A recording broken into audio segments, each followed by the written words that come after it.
Hello friends, welcome back to Shivani recipe. ಸ್ನೇಹಿತರೆ, ನಾನಿವತ್ತು ನಿಮಗೆ ಹೊಸ ರೆಸಿಪಿಯೊಂದಿಗೆ ಮತ್ತೊಂದು ವಿಡಿಯೋ ಜೊತೆಗೆ ಮತ್ತೆ ಸಿಗ್ತಾ ಇರುವಂಥದ್ದು. ಸ್ನೇಹಿತರೆ ನೋಡಿ, ನಾನಿವತ್ತು ನಿಮಗೆ ರಾಜಸ್ಥಾನಿ ಸ್ಪೆಷಲ್ ಚನಾ ದಾಲ್ ಯಾವ ರೀತಿ ಮಾಡಬೇಕು ಅಂತ ಹೇಳ್ಕೊಡ್ತಾ ಇರುವಂಥದ್ದು. ಅಂದರೆ ನಾವು ಕನ್ನಡದಲ್ಲಿ ಕಡಲೆಬೇಳೆ ಯೂಸ್ ಮಾಡಿಕೊಂಡು ಯಾವ ರೀತಿ ಅವರು ಈ ಒಂದು ದಾಲ್ನ ಮಾಡ್ತಾರೆ ಅಂತ ಹೇಳ್ತೇನೆ, ಬನ್ನಿ ನೋಡಿ. ಮೊದಲಿಗೆ ನಾನು ಆಲೂಗಡ್ಡೆ ಹಾಗೂ ಈರುಳ್ಳಿ, ಬೆಳ್ಳುಳ್ಳಿ ಹಾಗೂ ಕೊತ್ತಂಬರಿ ಹಾಗೂ ಕರಿಬೇವು ಈ ರೀತಿ ನೋಡಿ ಕಡಲೆ ಬೀಜನ ಅವರು ಈ ರೀತಿ ಕುದಿಸ್ಕೊಂಡ್ಬಿಟ್ಟು ಇದರಿಂದ ನಾವು ರೆಸಿಪಿನ ಮಾಡ್ಕೊಳ್ಬೋದು. ಅಂದರೆ ಪಲ್ಯನ ಅಂತಿರಲ್ವ ಸ್ನೇಹಿತರೆ, ಅದನ್ನು ಮಾಡ್ಕೊಳ್ಬೋದು ಈಸಿಯಾಗಿ.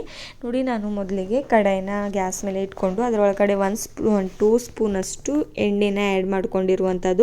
ಇವಾಗ ನೋಡಿ, ಸಾಸಿವೆ ಜೀರಿಗೆನ ಆ್ಯಡ್ ಮಾಡ್ಕೋತಾ ಇರುವಂಥದ್ದು. ಎಣ್ಣೆ ಕಾದ ತಕ್ಷಣ ಸ್ನೇಹಿತರೆ ಚೆನ್ನಾಗಿ ಎಣ್ಣೆನ ಕಾಯೋದಕ್ಕೆ ಬಿಡಬೇಕು. ಸ್ನೇಹಿತರೆ, ರಾಜಸ್ಥಾನದಲ್ಲಿ ಈ ಒಂದು ರೆಸಿಪಿ ತುಂಬಾ ಸ್ಪೆಷಲ್ ಸ್ನೇಹಿತರೆ, ಹಾಗೂ ಅದನ್ನೇ ಯಾವಾಗಲೂ ಅವರು ತಿಂತಾ ಇರ್ತಾರೆ ಸ್ನೇಹಿತರೆ. ಆ ಸ್ಟೈಲಲ್ಲೇ ನಾನಿವತ್ತು ನಿಮಗೆ ರೆಸಿಪಿನ ಹೇಳ್ಕೊಡ್ತಾ ಇರುವಂಥದ್ದು.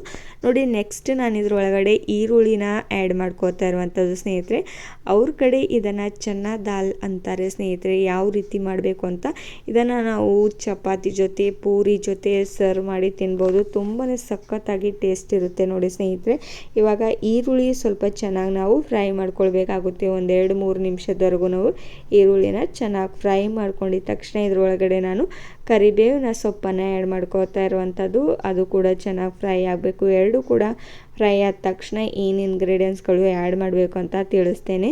ಹಾಗೂ ನೀವು ಕೂಡ ವಿಡಿಯೋನ ಪೂರ್ತಿಯಾಗಿ ನೋಡಿ ಸ್ನೇಹಿತರೆ, ನಿಮಗೂ ಕೂಡ ಯಾವ ರೀತಿ ಈ ಒಂದು ರೆಸಿಪಿ ಮಾಡಬೇಕು ಅಂತ ತಿಳಿಯುತ್ತೆ. ಆ್ಯಂಡ್ ನೆಕ್ಸ್ಟ್ ಬಂದುಬಿಟ್ಟು ನೋಡಿ, ಆಲೂಗಡ್ಡೆನ ಈ ರೀತಿ ಸ್ವಲ್ಪ ದಪ್ಪವಾಗಿ ಕಟ್ ಮಾಡ್ಕೊಂಡು ಇಟ್ಕೊಂಡಿರುವಂಥದ್ದು, ಅದು ಕೂಡ ಇದರೊಳಗಡೆ ಆ್ಯಡ್ ಮಾಡಿಬಿಟ್ಟು ಚೆನ್ನಾಗಿ ಫ್ರೈ ಮಾಡ್ಕೊಂಡ್ಬಿಡಿ. ಅಷ್ಟು ಇಂಗ್ರೀಡಿಯೆಂಟ್ಸ್ ಕೂಡ ಸ್ನೇಹಿತರೆ ನೋಡಿ, ಈರುಳ್ಳಿ ಹಾಗೂ ಈ ಒಂದು ಪೊಟ್ಯಾಟೋನ ನಾವು ಎಣ್ಣೆಯಲ್ಲಿಯೇ ಚೆನ್ನಾಗಿ ನಾವು ಸ್ವಲ್ಪ ಮೃದು ಆಗೋವರೆಗೂ ನಾವು ಫ್ರೈ ಮಾಡ್ಕೊಳ್ಬೇಕಾಗುತ್ತೆ. ಆ್ಯಂಡ್ ಕಲರ್ ಕೂಡ ಚೇಂಜ್ ಆಗಬೇಕು ಸ್ನೇಹಿತರೆ. ಅಲ್ಲಿವರೆಗೂ 5 ನಿಮಿಷದವರೆಗೂ ಇದನ್ನು ಚೆನ್ನಾಗಿ ಫ್ರೈ ಮಾಡ್ಕೊಂಡಿರೋದು ಆಗಿದೆ. ಇವಾಗ ಫ್ರೈ ಮಾಡ್ಕೊಂಡಿದ ತಕ್ಷಣ ನೆಕ್ಸ್ಟ್ ಇದರೊಳಗಡೆ ನಾನು ಸ್ವಲ್ಪ ಚಿಕ್ಕದಾಗಿ ದಪ್ಪವಾಗಿ ಇಟ್ಕೊಂಡಿರುವಂಥ ಬೆಳ್ಳುಳ್ಳಿನ ಕೂಡ ಇದರೊಳಗಡೆ ಆ್ಯಡ್ ಮಾಡ್ಕೊಂಡಿರುವಂಥದ್ದು. ಬೆಳ್ಳುಳ್ಳಿ ಸ್ವಲ್ಪ ಟೇಸ್ಟ್ ಚೆನ್ನಾಗಿ ಬರುತ್ತೆ ಅಂತ ನಾನು ಸ್ವಲ್ಪ ಪ್ರಮಾಣದಲ್ಲಿ ಆ್ಯಡ್ ಮಾಡ್ಕೊಂಡಿರುವಂಥದ್ದು. ಆ್ಯಡ್ ಮಾಡಿಕೊಂಡು ಚೆನ್ನಾಗಿ ಮಿಕ್ಸ್ ಮಾಡ್ಕೊಂಡ್ಬಿಡಿ.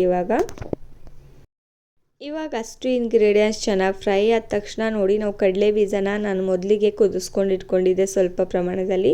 ಚೆನ್ನಾಗಿ ಇದನ್ನು ಕುದಿಸ್ಕೊಳ್ಬೇಕಾಗುತ್ತೆ ಸ್ನೇಹಿತರೆ. 1-2 ಸಿಟಿ ಅಂದರೆ 2 ವಿಸಲ್ ಆಗೋವರೆಗೂ ಇದನ್ನು ಕುಕ್ಕರ್ನಲ್ಲಿ ಇಟ್ಕೊಂಡಿದ್ದೆ. ಅದು ಕೂಡ ನಾನು ಇದರೊಳಗಡೆ ಆ್ಯಡ್ ಮಾಡ್ಕೋತಾ ಇರುವಂಥದ್ದು. ಆ್ಯಡ್ ಮಾಡಿಕೊಂಡು ಚೆನ್ನಾಗಿ ಮಿಕ್ಸ್ ಮಾಡ್ಕೊಂಡ್ಬಿಡಿ ಸ್ನೇಹಿತರೆ. ಇದು ಕೂಡ ನೋಡಿ, ನಾವು ತುಂಬಾ ಸ್ಪೆಷಲ್ ಆಗಿ ಮನೆಯಲ್ಲಿ ಈ ಒಂದು ಪಲ್ಯನ ನಾವು ರೆಡಿ ಮಾಡಿಬಿಟ್ರೆ ಸಾಕು ಸ್ನೇಹಿತರೆ. ಎಲ್ಲರೂ ಕೂಡ ಬೆಳ್ಳುಗಳು ನೆಕ್ಕೋ ಹಾಗೆ ಈ ಒಂದು ರೆಸಿಪಿನ ತಿಂತಾರೆ ಸ್ನೇಹಿತರೆ. ಪದೇ ಪದೇ ನಿಮಗೆ ಮಾಡು ಅಂತ ಹೇಳ್ತಾರೆ, ಅಷ್ಟು ಒಳ್ಳೆಯದಾಗಿರುವಂಥ ಈ ಒಂದು ರೆಸಿಪಿ. ನೆಕ್ಸ್ಟ್ ಬಂದುಬಿಟ್ಟು ನಾನು ಇದರೊಳಗಡೆ 1/2 ಸ್ಪೂನಷ್ಟು ಅರಿಶಿನ ಹಾಗೂ ರುಚಿಗೆ ತಕ್ಕಷ್ಟು ಉಪ್ಪನ್ನು ಕೂಡ ಆ್ಯಡ್ ಮಾಡ್ಕೊಂಡಿರುವಂಥದ್ದು. ಆ್ಯಂಡ್ 1 ಸ್ಪೂನಷ್ಟು ಇದರೊಳಗಡೆ ಖಾರನ ಕೂಡ ಆ್ಯಡ್ ಮಾಡ್ಕೊಂಡಿರುವಂಥದ್ದು. ಇವಾಗ ಅಷ್ಟು ಇಂಗ್ರೀಡಿಯೆಂಟ್ಸ್ ಕೂಡ ಆ್ಯಡ್ ಮಾಡಿಬಿಟ್ಟು ಚೆನ್ನಾಗಿ ಮಿಕ್ಸ್ ಮಾಡ್ಕೊಂಡ್ಬಿಡಿ. ನೋಡಿ, ಇದು ಕೂಡ ಚೆನ್ನಾಗಿ ಫ್ರೈ ಆಗಬೇಕು. ಅಲ್ಲಿವರೆಗೂ ನಾವು ನೋಡಿ ಕೆಳಗಡೆ ಅಂಟ್ಕೊಳ್ಬಾರ್ದು. ಈ ರೀತಿ ಚೆನ್ನಾಗಿ ನಾವು ಮಿಕ್ಸ್ ಮಾಡ್ಕೊಳ್ಬೇಕಾಗುತ್ತೆ. ಚೆನ್ನಾಗಿ ಮಿಕ್ಸ್ ಮಾಡ್ಕೊಂಡಿದ ತಕ್ಷಣ ಇನ್ನೂ ಇಂಗ್ರೀಡಿಯೆಂಟ್ಸ್ ಇದರೊಳಗಡೆ ಏನು ಆ್ಯಡ್ ಮಾಡಬೇಕು ಅಂತ ಅದು ಕೂಡ ತಿಳಿಸ್ತೇನೆ ಸ್ನೇಹಿತರೆ. ನಾನು ಮೊದಲಿಗೆ ನೋಡಿ ಸೋಯಾನ ಆ್ಯಡ್ ಮಾಡ್ಕೊಂಡಿರುವಂಥದ್ದು. ನೀರಲ್ಲಿ ಸ್ವಲ್ಪ ನೆನೆ ಹಾಕ್ಕೊಂಡು ಅದರೊಳಗಡೆ ಸ್ವಲ್ಪ 1/2 ಸ್ಪೂನಷ್ಟು ಖಾರ ಹಾಗೂ ಉಪ್ಪನ್ನು ಹಾಕಿಬಿಟ್ಟು ಚೆನ್ನಾಗಿ ಅದನ್ನು ಮಿಕ್ಸ್ ಆಗೋದಕ್ಕೆ ಬಿಟ್ಟಿದ್ದೆ. ಅಂದರೆ ಅಷ್ಟು ಖಾರ ಹಾಗೂ ಉಪ್ಪು ಅದರೊಳಗಡೆ ಸೇರಿಕೊಳ್ಬೇಕು, ಅದಕ್ಕೋಸ್ಕರ ನೆನೆ ಹಾಕ್ಕೊಂಡಿದ್ದೆ ಮೊದಲಿಗೆ. ನೀವು ಕೂಡ ಮೊದಲಿಗೆ ಬೇಕಂದರೆ, ಇದು ಆಪ್ಷನಲ್, ಬೇಕು ಅಂದರೆ ಆ್ಯಡ್ ಮಾಡ್ಕೊಳ್ಬೋದು, ಅಥವಾ ನೀವು ಆಪ್ಷನಲ್ ಆ್ಯಡ್ ಮಾಡ್ಕೋದೇ ಇದ್ದರೂ ಕೂಡ ನಡೆಯುತ್ತೆ ಸ್ನೇಹಿತರೆ. ಸ್ಕಿಪ್ ಮಾಡಿದ್ರು ಕೂಡ ನನ್ನ ಟೇಸ್ಟ್ ಸ್ವಲ್ಪ ಡಿಫ್ರೆಂಟಾಗಿ ಬರುತ್ತೆ ಅಂತ ಇದರೊಳಗಡೆ ಆ್ಯಡ್ ಮಾಡ್ಕೊಂಡಿರುವಂಥದ್ದು ಸೋಯಾ. ಇವಾಗ ಪಲ್ಯನ ಚೆನ್ನಾಗಿ ನಾವು ಕುದಿಯೋದಕ್ಕೆ ಬಿಡಬೇಕಾಗುತ್ತೆ. ನೋಡಿ, ಸ್ವಲ್ಪ ಪ್ರಮಾಣದಲ್ಲಿ ಈ ರೀತಿ ಚೆನ್ನಾಗಿ ಫ್ರೈ ಆಗೋದಕ್ಕೆ ಬಿಟ್ಟಿದ್ದೆ. ಆ್ಯಂಡ್ ನೆಕ್ಸ್ಟ್ ಇದರೊಳಗಡೆ ಸ್ವಲ್ಪ ಕೊತ್ತಂಬರಿ ಸೊಪ್ಪನ್ನು ಆ್ಯಡ್ ಮಾಡ್ಕೋತಾ ಇರುವಂಥದ್ದು. ಆ್ಯಡ್ ಮಾಡಿಕೊಂಡು ಚೆನ್ನಾಗಿ ಮಿಕ್ಸ್ ಮಾಡ್ಕೊಂಡ್ಬಿಡಿ ಸ್ನೇಹಿತರೆ. ನೋಡಿ, 10-15 ನಿಮಿಷ ಸಾಕು ಸ್ನೇಹಿತರೆ ಈ ಒಂದು ಸ್ಪೆಷಲ್ ಆಗಿರುವಂಥ ರೆಸಿಪಿ ಮಾಡೋದಕ್ಕೆ ಸ್ನೇಹಿತರೆ. ಇವಾಗ ನಾನು 1 ಗ್ಲಾಸಷ್ಟು ನೀರನ್ನು ಆ್ಯಡ್ ಮಾಡ್ಕೋತಾ ಇರುವಂಥದ್ದು. ನೀರನ್ನು ಆ್ಯಡ್ ಮಾಡಿಬಿಟ್ಟು ಇದನ್ನು ಚೆನ್ನಾಗಿ ಕುದಿಯೋದಕ್ಕೆ ಬಿಡಿ. ಇದರೊಳಗಡೆ ನಾನು ಮಸಾಲೆ ಪ್ಯಾಕೆಟ್ನ ಆ್ಯಡ್ ಮಾಡ್ಕೋತಾ ಇರುವಂಥದ್ದು. 1 ಪ್ಯಾಕೆಟಷ್ಟು ಮಸಾಲೆ ಆ್ಯಡ್ ಮಾಡಿಬಿಟ್ಟು ಇದನ್ನು 5 ನಿಮಿಷದವರೆಗೂ ಚೆನ್ನಾಗಿ ನಾನು ಕುದಿಯೋದಕ್ಕೆ ಬಿಡ್ತಾ ಇರುವಂಥದ್ದು. ನೋಡಿ ಈ ರೀತಿ ಚೆನ್ನಾಗಿ ಕುದಿಬೇಕು, ಅಲ್ಲಿವರೆಗೂ ಒಳಗಡೆ ಇರುವಂಥ ಆಲೂಗಡ್ಡೆ ಪೂರ್ತಿಯಾಗಿ ಚೆನ್ನಾಗಿ ಕುದಿಬೇಕು, ಅದು ಅಲ್ಲಿವರೆಗೂ ನಾವು ಇದನ್ನು ಕುದಿಯೋದಕ್ಕೆ ಬಿಡಬೇಕಾಗುತ್ತೆ ಸ್ನೇಹಿತರೆ. ಗ್ಯಾಸ್ನ ಸ್ಲೋ ಮಾಡಿಬಿಟ್ಟು ಇದನ್ನು ಚೆನ್ನಾಗಿ ಕುದಿಯೋದಕ್ಕೆ ಬಿಟ್ಟಿರೋದಾಗಿದೆ ಸ್ನೇಹಿತರೆ. ಇವಾಗ ನಮ್ಮ ಈ ಒಂದು ಚನಾ ದಾಲ್ ರೆಸಿಪಿ ಪಲ್ಯ ರೆಡಿಯಾಗಿರುವಂಥದ್ದು ಸ್ನೇಹಿತರೆ. ಇದನ್ನು ನೀವು ಕೂಡ ನಿಮ್ಮ ಮನೆಯಲ್ಲಿ ಒಂದು ಸಲ ಆದರೂ ಟ್ರೈ ಮಾಡಿಬಿಟ್ಟು ನೋಡಿ ಸ್ನೇಹಿತರೆ, ನಿಮಗೂ ಕೂಡ ಖಂಡಿತವಾಗಿ ಇಷ್ಟ ಆಗುತ್ತೆ ಅಂತ ತಿಳ್ತೇನೆ ಸ್ನೇಹಿತರೆ.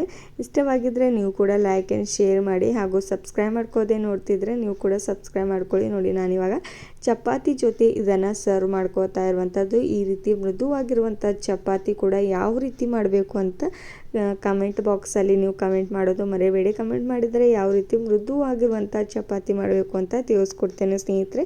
ನೋಡಿ ನೀವು ಕೂಡ ಈ ರೀತಿ ಸರ್ವ್ ಮಾಡಿರೋದಾಗಿದೆ, ಒಂದು ಸಲ ಆದರೂ ಟ್ರೈ ಮಾಡಿಬಿಟ್ಟು ನೋಡಿ. ಮತ್ತೊಂದು ರೆಸಿಪಿಯೊಂದಿಗೆ ಮತ್ತೆ ಸಿಗೋಣ ಸ್ನೇಹಿತರೆ. ಅಲ್ಲಿವರೆಗೂ take care. Thank you for watching.